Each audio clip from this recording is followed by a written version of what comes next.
Hello everyone, welcome back to my channel. My name is Scholar, and today we are going to be discussing one of the two new mythics that is going to be coming to the game very soon.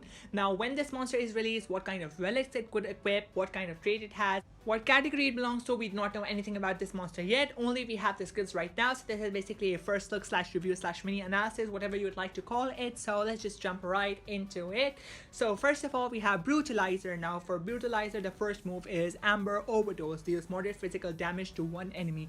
Nothing too special. Moving on, we have Twister, deals low dark damage to all enemies. Again, it is very generic, very non-usable, so just move on. Then we have Brutal Warning, deals heavy special damage to one enemy, applies a damage boost to itself. So this is getting better and better, but I think we have better moves, so let's just move on. Then we have Muscle Expansion, applies double damage and life regeneration to itself, requires a cooldown.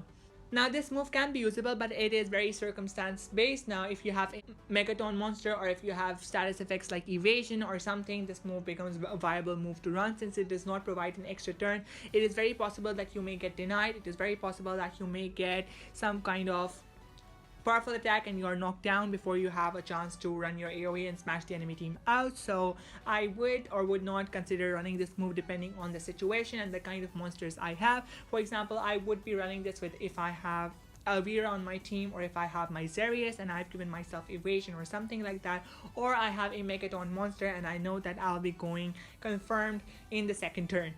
Then we have Double Smash, deals massive dark damage to one enemy, requires cooldown. Now the moves start getting interesting here, and basically this monster is an attacker from the skills that I've read, so we'll be So my guess is that this monster has a pretty high power stat, so this is a one-hit KO move, especially if it does massive dark damage, so that could be a very usable move.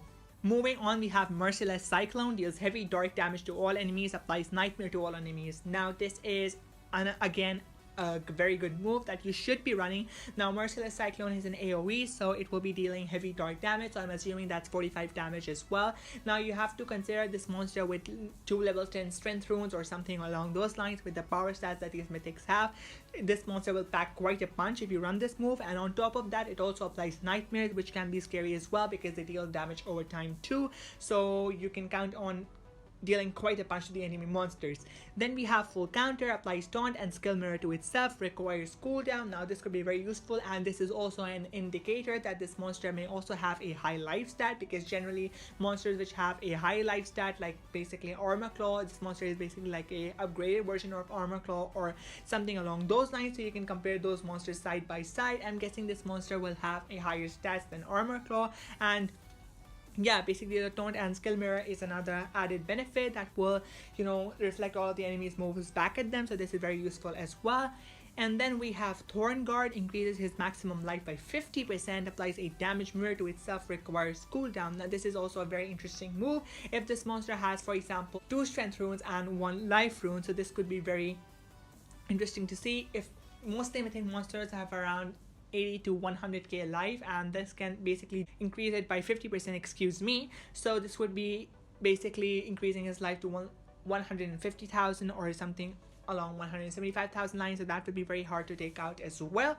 So yeah, very good move. And on top of that, it has a damage mirror. It will be reflecting damage that is dealt upon him to back at the enemy, so this could be very useful as well. Then for the special, we have Brutus Storm, deals massive dark damage to all enemies, applies a 3-turn death cooldown to enemy. Again, specials are very good. Then so now that we have seen all of the skills that I would personally recommend you run are number 1, Merciless Cyclone. Definitely I would consider running Full Counter because it has a skill mirror as well as a taunt, which can be useful in a lot of situations. Then I would suggest running Thorn Guard because it increases the maximum life as well and also applies a damage mirror. Then I would recommend from the first moves that we went over, that is a Double Smash that deals massive dark damage to one enemy, requires cooldown. So basically we have 4 moves. This monster is again an attacker, and you could substitute one of the moves I suggested, like for example You could realistically substitute like Thorn Guard with Muscle Expansion or Brutal Warning depending upon the situation, and you can always mix and match, so there is basically a bit of a leeway depending upon the situation. But I would personally consider running Thorn Guard, and then you can apply double damage or like accuracy or whatever you want to apply with your support monster rather than giving the support skills kind of to your basically tank slash attacker. I wouldn't recommend that, but that's on you. And as for how to get this monster, when to get this monster, what are the traits, etc., I will be making a video about that very soon as more information is released. So I'll end this video on a high note, so I'll be seeing you guys in the next video about the new monster, which is Joshtab, and that will also be coming to the game very soon, so stay tuned for that. I'm guessing that Joshtab and Brutalizer will be available in the Monster Legends Pass for next month, because for the next month we have War Master Ragnarok coming up. So yeah, see you in the next video, and comment down below whatever you feel like about this monster and how this will impact the game. So see you in the next one. Peace out.